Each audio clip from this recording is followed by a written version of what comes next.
La fusée de Blue Origin s'est bien envolée cet après-midi à son bord. Un passager emblématique, William Shatner, qui a incarné le mythique capitaine Kirk de la série Star Trek. À 90 ans, il est devenu la personne la plus âgée à atteindre l'espace. Il s'agit du deuxième vol avec des passagers à bord pour la fusée de l'entreprise du milliardaire Jeff Bezos. Le vol a duré 11 minutes montre en main et le capitaine Kirk est revenu sur Terre sans encombre.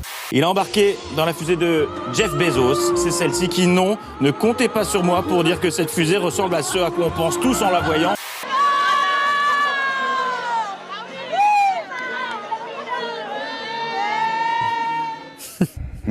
Ouais.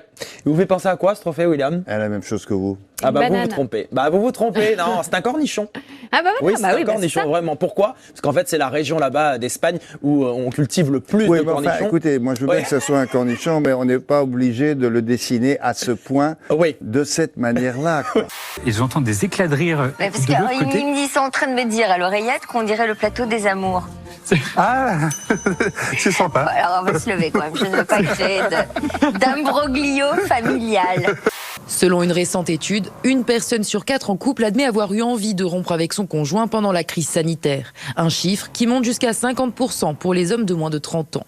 Des envies de séparation dues entre autres à un manque de communication, une baisse de libido ou encore la présence des enfants à la maison. On vit une vague de changements intimes.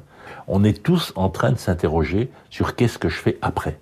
Milo, c'est mon amoureux et Milo, c'est mon amoureux. C'est super gênant. Mais c'est trop gênant. C'est super gênant, on s'en rend pas compte. Cette avocate reçoit près de 10 nouveaux dossiers par mois, avec des demandes de séparation plus radicales et plus brutales qu'auparavant. Des gens qui m'ont téléphoné, mon mari est parti en disant moi je pourrais pas rester avec toi pendant 2 mois et demi et je t'annonce que j'ai une maîtresse donc je pars chez elle. Des mérous en pleine reproduction, au milieu d'un nuage de fécondés.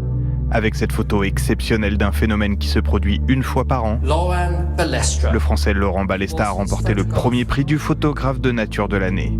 Le prestigieux concours Wildlife Photographer of the Year a également distingué cet effrayant cliché d'une araignée banane découverte sous un lit veillant sur ses petits, ainsi que la déprimante photo d'un éléphant dans un zoo en Thaïlande.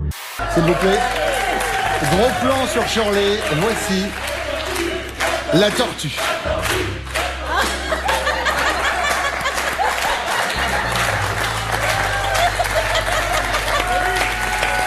Shirley, n'en faites pas plus.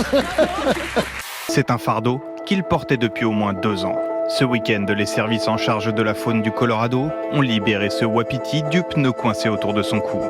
Sur les réseaux sociaux, ils expliquent qu'il a fallu endormir l'animal et lui couper les bois pour le libérer. Rien de définitif, ces bois se renouvellent chaque année. Depuis l'été 2019, le mammifère avait été aperçu plusieurs fois avec cet encombrant collier de 16 kilos et les gardes forestiers avaient tenté 4 fois de lui retirer. La 5e fut la bonne. Après l'hippocampe et le coton-tige cher au fils de Babette Lemoine, le poisson avec la cigarette chère à Élise Lucet, le wapiti et son pneu nous rappellent la nécessité de respecter la faune et la flore, et ça c'est très important. Et le pneu est devenu quoi? Alors il faut savoir qu'il y avait de l'acier dans le pneu et on l'a rangé. Voilà, c'est devenu une maquette. Merci. Voilà. Merci pour cette question très intéressante. Regardez cette image qui a beaucoup tourné sur les réseaux sociaux. Ceci n'est pas une œuvre d'art, mais c'est bien un kangou soigneusement garé sur un abribus. Les gendarmes ont percé le mystère cet après-midi. Un agriculteur en conflit avec un voisin a utilisé son tracteur pour lui faire une mauvaise blague. Il s'est engagé à rembourser tous les frais liés à sa vengeance farfelue. Mais il reste une question. Je sais pas s'il y a des amendes pour le stationnement sur abribus. Nos policiers aujourd'hui font un travail déplorable. Un travail admirable, mais dans des conditions qui sont déplorables. Ah oui, déplorables. Là, vous avez eu un lapsus. Dans des conditions qui sont déplorables. Bon, Éric Zemmour. Vous voyez, je me suis trompé. Oui, Éric Revel. Hier, Emmanuel Macron présentait son plan France 2030. Je peux vous dire que ce n'est rien, mais alors rien, à côté de la cérémonie organisée en début de semaine par Kim Jong-un. Et saurez-vous retrouver qui n'avait pas reçu les informations concernant le dress code? Ah, je crois que je l'ai trouvé. Qui met ça, sérieux? Pantalon rouge cerise. Regarde. Jean cerise. Viens. Ouais, est-ce que Liam, dis la vérité, viens voir mon fils. Est-ce que tu aimes ce jean? Dis-moi la vérité. T'aimes bien? Ouais, je te jure que je vais pas avoir de meuf quand tu seras grand, ce sera pas de ma faute. C'est comme ça que tu reçois les clients? Ouais, je les reçois comme ça, ouais. Moi, j'aime bien être à l'aise. Puis bon, ouais, ça déplaît pas, apparemment. Même si on n'a pas trop de clients. Ouais, oui, c'est sûr, oui. Avec Nico, on prépare une date sucrée, on fait du chocolat, des fruits découpés. Vu que ici c'est un peu la galère et qu'on n'a pas de cure-dents, on met des cotons-tiges sur les bananes pour qu'ils puissent les attraper. Franchement, c'est trop beau. Joël Dagosseri. Il faut arrêter à revenir des choses assez simples, comme de manger équilibré. Je préfère encore qu'on me fasse un message, manger 5 fruits et légumes par jour, qu'on commence à me foutre des étiquettes sur tous les produits. C'est con ce message. Oui, personne mange 5 fruits et légumes par jour. On culpabilise les gens.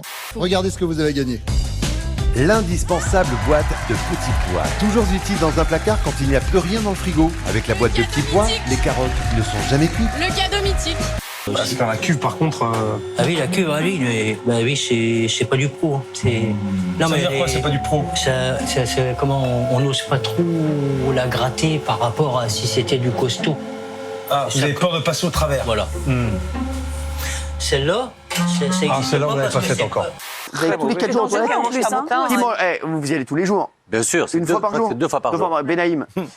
Moi, j'ai tendance à... C'est important pour votre CV. à pas y aller tout le temps. Non, je jure, c'est Castel. 2 fois par jour. 2 fois, mais c'est important, c'est important. Le matin et le soir, c'est important. Voilà, le matin et le soir. Mais pardonnez-moi, on va vraiment faire un tour de table sur combien de fois? Oui, on va faire un tour de table, oui. Quand je regarde dans la laitière, j'ai compris les odeurs, quoi.